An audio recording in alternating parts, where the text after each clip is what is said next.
Bom dia a todos! Graça e paz do Senhor Jesus seja com todos nós. Uma ótima segunda-feira para todos.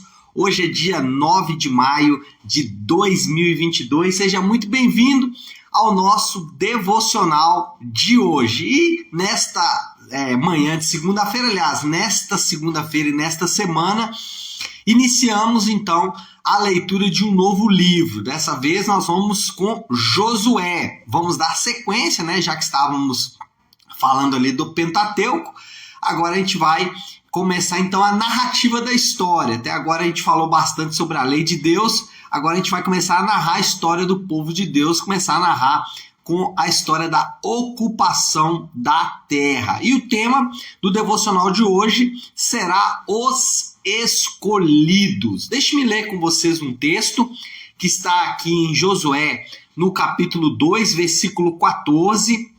Capítulo 2, versículo 14 de Josué, que diz da seguinte forma: a nossa vida pela de vocês. Os homens lhe garantiram: se você não contar o que estamos fazendo, nós a trataremos com bondade e fidelidade quando o Senhor nos der a terra. Bom, deixa eu explicar aqui esse texto, o contexto do que nós vamos tratar nesta manhã.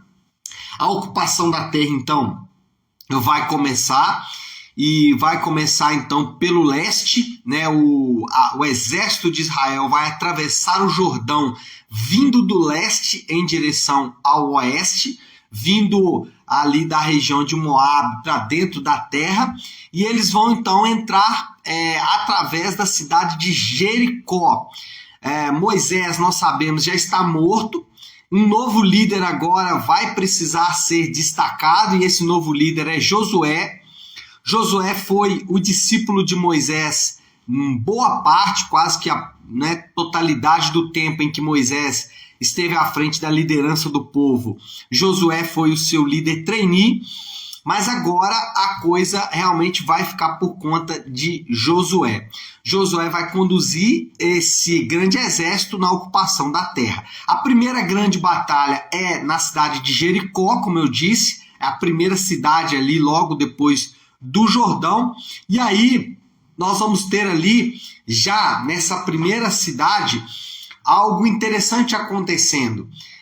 Eles vão encontrar ali nessa cidade, depois que Josué envia dois homens para espiar, dois homens que vão ali ver como que está o estado militar, como está a moral do povo, como que aquela cidade está se preparando, já que é público e notório que a nação de Israel, com seu grande exército, vem marchando em direção a Canaã. Então, Jericó manda dois espias, só que, por algum motivo que o texto não deixa claro, os homens daquela cidade desconfiam que Josué vai fazer isso.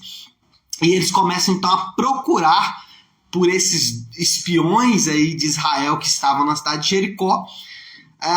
E esses homens, então, escondem-se na casa de Raabe. E os israelitas, então, acabam encontrando nesta mulher uma ajuda que é uma ajuda inesperada.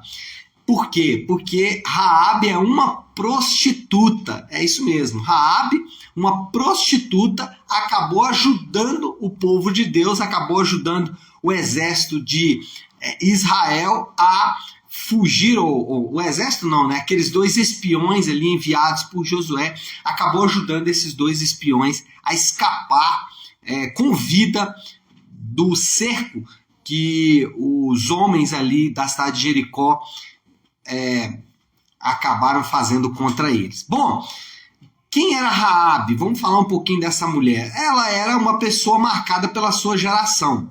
Ela era uma mulher como qualquer uma outra ali daquela região. Além de prostituta, como eu disse, só que no caso contado, relatado, ela mentiu, ela enganou, ela, além de mentir e enganar, ela traiu o seu próprio povo, né? Então, tudo isso ela fez.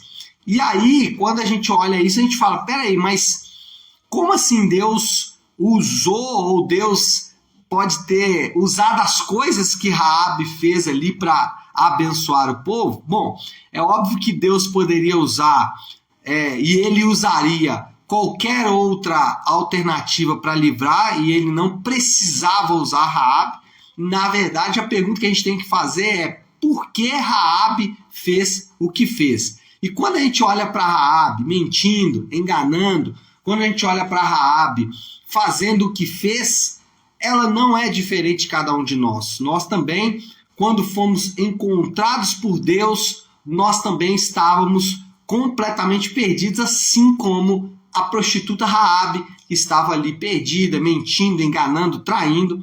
Não era muito diferente de cada um de nós. Por quê? Sem a revelação de Deus, sem a verdade de Deus e de quem Deus é, se essa verdade não tivesse brilhado, nós estaríamos para sempre perdidos. A Bíblia descreve a nossa condição, a Bíblia descreve a minha condição e a sua condição com alguns termos que são muito fortes. Por exemplo, a Bíblia chama a nossa condição de separação de Deus. Nós estávamos separados de Deus, é assim que a Bíblia descreve. A Bíblia descreve em outro ponto que nós estávamos alienados de Deus, dando a ideia de que estávamos em uma guerra com Deus de tal forma que era impossível que fosse reatada. Nós estávamos em tensão contra Deus de tal forma que algo deveria acontecer para nos tirar dessa tensão. Por fim, a Bíblia também descreve a nossa condição como morte espiritual. E ela diz isso de forma muito clara. Por exemplo, lá em Efésios capítulo 2, quando o apóstolo Paulo se refere à nossa condição como porque vocês estavam mortos em seus delitos e pecados. Essa era a nossa condição. E quando a gente olha então para Raabe, não foi Raabe que escolheu Deus. Raabe não deu um surto de bondade, né? Raabe, que era uma prostituta mentirosa, traidora, como o próprio texto mostrou aqui, ela não deu ali um surto de bondade de repente e falou, nossa, agora eu sou uma mulher boa, vou ajudar os israelitas e vou me livrar da morte. Não, não foi Raabe que escolheu Deus e o seu povo. Raabe não deu um surto de bondade, né, em algum momento, mas foi Deus que se revelou a ela. De alguma forma Deus se mostrou para Raabe, de alguma forma a luz e a revelação de Deus brilhou para Raabe, assim como brilhou para mim, assim como brilhou para vocês. O ponto é que Deus, ele escolhe as pessoas e Deus também escolhe a maneira de se revelar a essas pessoas. Existem alguns versículos bíblicos que são muito fortes. Por exemplo, Jesus chegou a dizer que muitos são chamados, mas poucos são escolhidos. Outro texto muito forte é o que está em Efésios capítulo 1, versículo 4, que diz o seguinte, que Deus nos escolheu nele antes da fundação do mundo.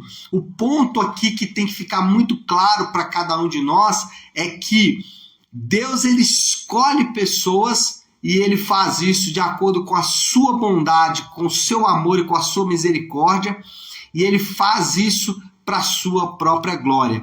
Alguém certa vez me perguntou assim, pastor, você realmente acha que Deus escolhe pessoas? Eu disse o seguinte, olha, eu não sei o seu caso, mas eu sei que o meu caso não tem outra explicação.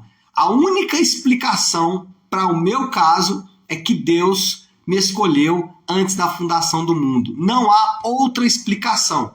Você pode até tentar encontrar, mas eu tenho certeza que você não vai conseguir chegar a outra conclusão na sua própria vida, a não ser a conclusão de que, de alguma forma muito especial, Deus pensou você. Isso acontece com todo mundo que experimenta a salvação. Quando olhamos para a vida de Raabe, nós percebemos exatamente isso. Deus pensando esta mulher, Deus escolhendo essa mulher com um propósito, e aí nós vamos descobrir isso ao longo da narrativa. Por quê? Porque inclusive Raabe, ela vai entrar na linhagem do próprio Senhor Jesus. O Senhor Jesus, ele de alguma forma está ligado à linhagem desta mulher. então a gente percebe exatamente os planos e o propósito de Deus em trazer pessoas ou em revelar-se a pessoas e fazer isso das maneiras mais impressionantes possíveis. A moral da história, o que nós aprendemos aí com a história de Raabe é que Deus escolhe pessoas para salvação. Sabe por quê? Porque não existe outro tipo de pessoa.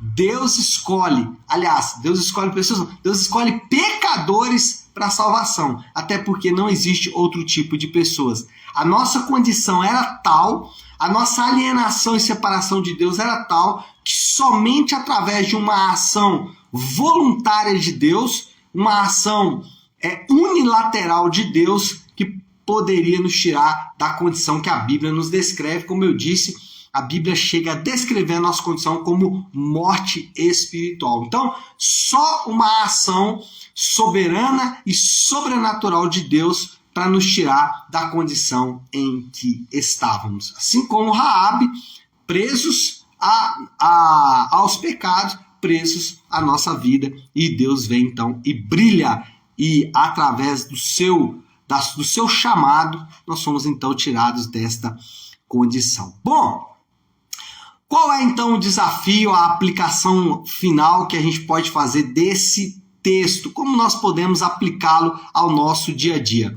Ao olharmos aí para a vida de Raabe e perceber como Deus escolhe essa mulher para ajudar ali os israelitas e depois ela é salva por causa disso, nós também temos que nos lembrar, já que estamos começando esta semana, temos que nos lembrar que nós também somos escolhidos de Deus. Deus nos escolheu, assim como escolheu Raabe, e ele faz isso com critérios que, se existem, estão restritos a ele só. Nós não sabemos por que ele faz isso, nós só sabemos que ele faz. Isso só nos deixa ainda mais admirados com o seu grande amor. Então, a aplicação que você deve fazer é essa. Lembrar sempre, hoje, todos os dias, você há de enfrentar aí as dificuldades que nós sabemos que a vida acaba nos impondo. Nós vamos enfrentar dificuldades que são das mais diversas possíveis.